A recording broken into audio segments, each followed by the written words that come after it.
నీ మాటలు ఇతరులను సంతోషపరుస్తున్నాయా లేదా గాయపరుస్తున్నాయా? మాటల్లో మార్పు. ఒకప్పుడు మన మాటలు వేరు, ఇప్పుడు మన మాటలు వేరుగా ఉన్నాయా? ఎవరు అనుకోకుండా ఏమీ మాట్లాడరో, హృదయం నిండి ఉన్న దాన్ని బట్టే మాట్లాడతారు.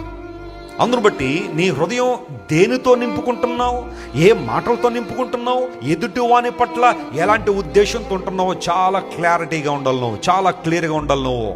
అక్కడ నీ పవిత్రతను కాపాడుకున్నప్పుడు పరిస్థితులు ఏమైనా సరే మంచి మాటలే వస్తాయి తప్ప అలాంటి మాటలు వచ్చేసిన తర్వాత మరలా కవర్ చేసుకోవాల్సిన అవసరం రాదు.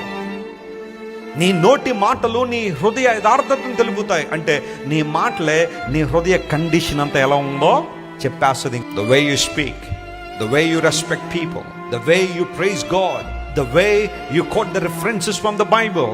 నీ హృదయం అంతా దేవుని వాక్యంతో ఉంటే నీ మాటలు కూడా ఎలా ఉంటాయి చెప్పండి? దేవుని మాటలే.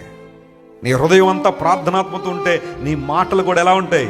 ప్రార్థనాత్మతో నింపబడి ఉంటాయి. నీ హృదయం పరిశుద్ధంగా ఉంటే నీ మాటలు కూడా ఎలా ఉంటాయి? పరిశుద్ధంగా ఉంటాయి. అందును బట్టి బైబిల్ సెలవు ఇచ్చింది, దేవుడు మనకు శక్తియు, ప్రేమయు, ఇంద్రియ నిగ్రహం కలిగిన ఆత్మనిచ్చాడట. Praise the Lord. God has given the spirit of self control. ఏది మాట్లాడాలనుకునేది మాట్లాడే జీవితం క్రైస్తవ జీవితం కాదు. You must have some filters before you speak. నువ్వు మాట్లాడే ముందు కొన్ని రకాల ఫిల్టర్స్ నీలో ఉండాలా. ఈ మాటలు దేవునికి మహిమను తీసుకొస్తున్నాయా? First filter. రెండవది, ఈ మాటలు ఇతరులకు ఆశీర్వాదకరంగా ఉన్నాయా? రెండో ఫిల్టర్. మూడోది, ఈ మాటలు నా భవిష్యత్తుకు ఆశీర్వాదకరంగా ఉంటాయా? That's the third filter. ఈ 3 ఫిల్టర్లు వేసుకుని మాట్లాడండి, ఖచ్చితంగా మీ జీవితంలో అద్భుతాలు జరుగుతాయి.